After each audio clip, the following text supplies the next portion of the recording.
Kontestasi pemilihan gubernur dan wakil gubernur Jakarta 2024 semakin memanas. Masing-masing kandidat mulai sesumbar yakin menang satu putaran.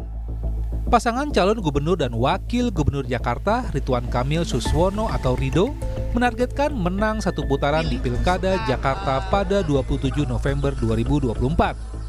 Target ini dicanangkan setelah pasangan Rido bertemu tim pemenangan dari parpol pengusung dalam Koalisi Indonesia Maju atau KIMPLUS. Tim ini telah mengatur strategi untuk memenangkan pasangan Rido pada Pilkada Jakarta 2024. Bagaimana pemenangan, target harus menang satu putaran, sedang dihitung wilayah-wilayahnya di mana yang akan lebih banyak aktivitas, kemudian intinya semua partai, anggota-anggota DPRD-nya harus bergerak, ya. Jadi pasangan Rido setengah dari kekuatannya ada dari anggota legislatif yang kemarin terpilih di Februari 2024 untuk turun kembali ke konstituennya untuk mengkampanyekan visi misi dan kekuatan dari pasangan Rido, kira-kira begitu. Keyakinan yang sama juga disampaikan pasangan Pramono Rano. Bakal calon gubernur Jakarta Pramono Anung usai menemui kader DPC PDIP Perjuangan Jakarta Barat yakin menang satu putaran di Pilkada Jakarta 2024. Senada dengan Pramono, sang pendamping Rano Karno juga mengungkapkan targetnya di Pilkada Jakarta.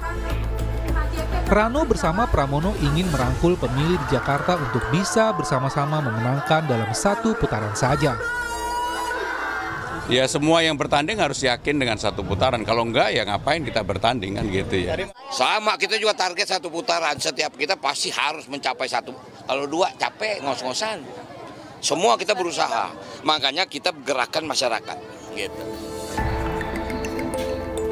Sementara bakal calon gubernur dari jalur independen, Dharma Pongrekun, enggan mengomentari dua pasangan calon di Pilkada Jakarta, Ridwan Kamil Suswono dan Pramono Anung Rano Karno yang saling klaim bisa menang satu putaran. Dharma ingin fokus bagaimana meyakinkan warga Jakarta untuk memilih yang terbaik untuk memimpin Jakarta 5 tahun ke depan. Pertama, saya tidak menganggap beliau-beliau kedua paslon adalah sebagai rival, tetapi sebagai mitra untuk melatih diri kita untuk bisa melihat lebih bijak siapapun nanti. Yang penting apakah mementingkan kepentingan rakyat atau tidak. Karena itulah kami ada untuk berkontestasi, berjuang untuk meyakinkan siapa dan bagaimana dan kenapa rakyat harus memilih untuk memperjuangkan atau menentukan nasibnya 5 tahun ke depan, bahkan seterusnya.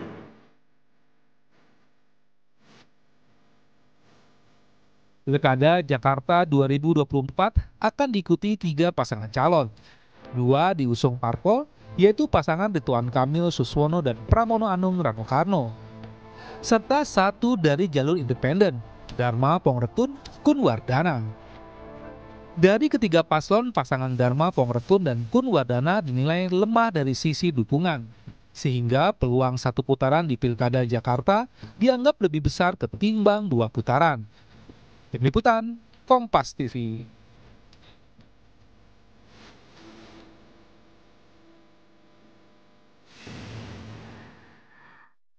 Lalu seberapa besar peluang Pilkada Jakarta berlangsung satu putaran? Untuk membahasnya sudah bergabung bersama Rumah Pilkada hari ini Direktur Eksekutif Carta Politika ada Yunarto Wijaya. Mas Toto, terima kasih sudah meluangkan waktu untuk Rumah Pilkada. Sore Mas Toto. Kalau dilihat mungkin nggak bakal satu putaran Pilkada Jakarta dengan 3 paslon? Sangat mungkin ya, walaupun kalau kita bicara matematika politik, secara matematika kan 3 pasang ini tidak mudah mendapatkan 50%. Tapi pertanyaannya adalah apakah pasangan independen ini serius? Karena ada pertanyaan dari publik ketika kemudian ada permasalahan dalam verifikasi, ada banyak KTP bodong, Bahkan sempat dianggap ini akan jadi calon bonekanya Ridwan Kamil saja. Dalam konteks saat itu orang curiga dengan settingan yang terjadi pada pasangan Kim Plus, kira-kira seperti itu, yang menyebabkan Ridwan Kamil kok berani gitu pindah dari Jawa Barat ke Jakarta. Kan dicurigai saat itu saat belum ada perubahan aturan threshold lewat keputusan MK, bahwa yang akan mungkin maju hanya Ridwan Kamil dengan Suswono melawan Dharma Prengkun. Itu yang menyebabkan orang mengatakan ini pasangan yang mungkin dianggap belum tentu serius. Kalau itu yang terjadi, masih mungkin buat dua pasangan yang katakanlah serius, dalam hal ini Ridwan Kamil Suswono dengan Pramono Rano Dul Karno, untuk kemudian bisa mendapatkan angka 50%. Dan kalau bicara di atas kertas, memang saya meyakini tingkat pengenalan dari Ridwan Kamil lebih tinggi ya dibanding Mas Pramono Anung. Kenapa? Karena bergerak sudah lebih lama, memang manusia elektoral lah. Mas Pram ini tokoh yang terkenal di politik, tapi sudah lama tidak ada di gelanggang elektoral. Karena dulu menjadi anggota DPR, tapi setelah itu lebih banyak pekerjaan teknokratis, terutama setelah menjadi Seskap. Tapi kan kita tahu juga bahwa ketika kemudian nanti ditetapkan resmi oleh KPU, itu siapapun biasanya tingkat pengenalannya akan naik dengan sendirinya. 40%. Disitulah peluang dari Pram dan Dul, katakanlah menurut saya itu bisa menjadi sebuah pertarungan menarik melawan Ridwan Kamil dengan Suswono. Tantangan selanjutnya kalau buat Ridwan Kamil dengan Suswono menurut saya adalah, kalau kita coba baca timeline-nya tadi kan, awalnya kan RK Suswono ini kan diposisikan melawan Dharma Prengkun atau lawan kota kosong. Artinya cenderung tidak bergerak pun akan menang, kira-kira gambaran seperti itu. Jadi orang ada yang curiga Kim Plus jangan-jangan memang sebelumnya belum pernah punya strategi yang serius, bersiap-siap untuk bertarung secara serius. Nah, pertanyaannya sekarang apakah akan seserius itu? Itu yang menurut saya akan jadi pertanyaan besar, mengingat kita tahu yang maju adalah calon Golkar, sementara ketua kelasnya ini dari Gerindra. Pertanyaan apakah Gerindra akan serius dan partai-partai lain yang juga tergabung di Kim Plus akan serius, karena sempat ada sebuah peristiwa tuh, Ahmad Sahroni ditunjuk tapi kemudian tidak jadi. Batal, oke. Jadinya Riza Patria ya, karena mungkin faktor parpol yang ada di belakang RK Suswono banyak ya begitu ya, sehingga untuk nanti memutuskan jadi agak susah. Tapi kalau Mas Toto tadi bilang sepertinya karena tadi hanya melawan kota kosong atau juga melawan satu pasangan independen, tidak ada strategi yang disiapkan secara serius oleh pasangan RK Suswono, tapi dari pernyataan yang terakhir yang disampaikan oleh RK Suswono, baik juga dari pasangan Pramono Anung Rano Karno, menyatakan ini optimis banget nih bakalan ada satu putaran. Padahal kalau kita lihat dari Pilkada Jakarta sebelumnya yang diikuti oleh 3 pasangan calon juga, ini potensi 2 putaran sangat besar karena ada perpecahan suara ketiga kubu. Yang Anda lihat kalau untuk Pilkada kali ini? Yang membedakan adalah ketika kita bicara 2017, itu 3 pasangan yang sangat serius. Di situ ada Anies Sandi, di situ ada Ahok Jarot, di situ juga ada Mas AHY loh. Jangan di last minute ya waktu itu ya.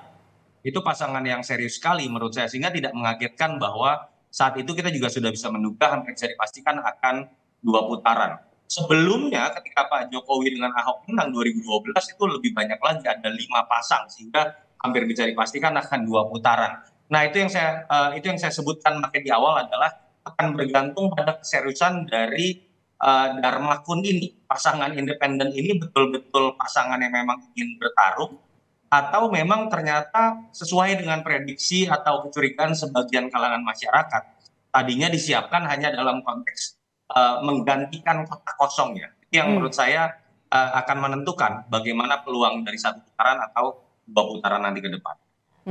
Oke, kalau kita lihat popularitas dari masing-masing pasangan calon, kemudian kita lihat ada Pramono yang kemudian mulai rajin datang ke CFD gitu ya, mau menarik Gen Z begitu kalau kita lihat juga dari slogannya atau tagline-nya.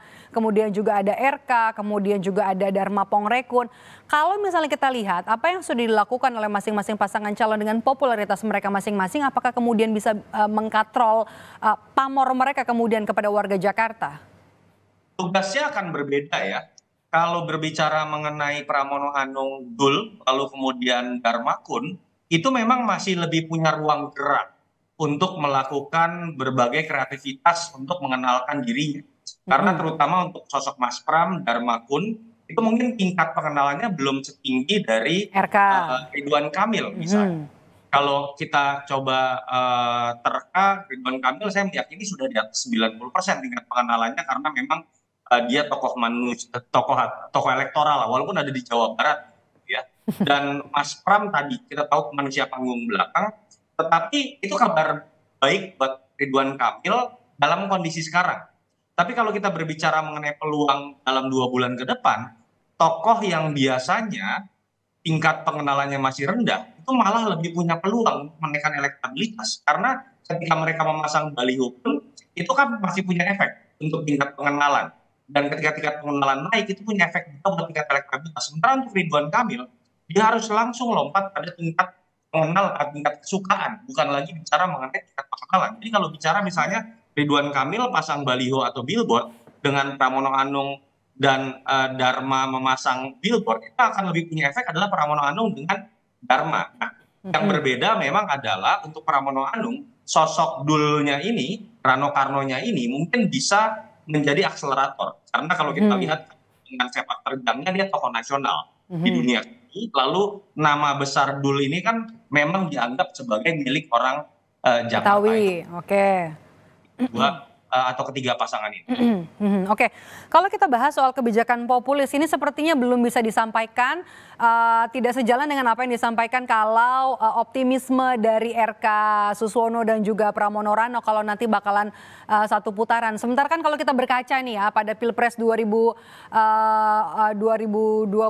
kemarin kan pasangan Prabowo Gibran langsung bilang ada kebijakan soal makan siang gratis. Mereka yakin dengan menggaungkan kebijakan atau juga kebijakan-kebijakan populis ini bisa langsung memenangkan satu putaran. Mereka ini masih menunggu masa kampanye atau masih wait and see nih? Iya, tentu saja nanti kita akan lihat setelah penetapan ya, karena visi misi dan program akan masuk. Tapi di sini sebenarnya sudah dari beberapa minggu terakhir kita sudah bisa melihat perbedaan-perbedaan dari antar pasangan calon ini ketika melakukan positioning terhadap program-program populisnya. Kalau kita lihat Ridwan Kamil dengan Suswono agak bombastis. Infrastruktur ya. Beberapa statement yang muncul kan misalnya terkait dengan Kang RK, Kang Emil ingin mengatakan bahwa Jakarta Utara akan jadi seperti Dubai, lalu bicara mengenai giant seawall misalnya. Jadi proyek-proyek yang sifatnya mercusuar. Sementara kalau saya lihat pasangan Pramono dengan Dul itu berusaha menjadi antitesis. Makanya ketika melihat tagline yang muncul, itu ada kalimat yang menarik. Agak ribet dah. Itu kagak ribet dah itu selain khas gaya Betawi, tetapi juga ingin menunjukkan bahwa saya akan tampil untuk berbicara mengenai hal-hal yang konkret, yang di depan mata. Ketika berbicara mengenai penanganan banjir, nggak usah langsung lompat ke giant seawall, tapi bicara dulu, apakah selokan kita sudah beres atau tidak, normalisasi sungai di hadapan masyarakat yang tinggal di daerah sungai sudah beres atau tidak, baru kita berbicara beranjak ke hal-hal yang lebih besar. Saya belum terlalu mendengar dari Dharma Pongrekun dengan Kunwardana ya, terus terang malah yang ramai di netizen sesuatu yang sifatnya kontroversial terkait penanganan terkait banjir curah hujan tinggi itu dengan memindahkan awan, itu terus terang jadi agak bahan ledekan ya. Dan memang agak menarik ketika melihat sosok Dharma Pongrekun ini kan cenderung kontroversial, misalnya penolakannya terhadap vaksin, ketidakpercayaan terhadap COVID. Kebetulan ketua tim sesnya juga Ibu Siti Fadila, orang yang juga tidak percaya terhadap COVID. Jadi saya pikir ada sebuah problem yang mungkin harus ditembus secara psikologis, mengingat kontroversi dari ketua tim ses ataupun bahkan sosok calon gubernurnya. Oke. Betul. Oke.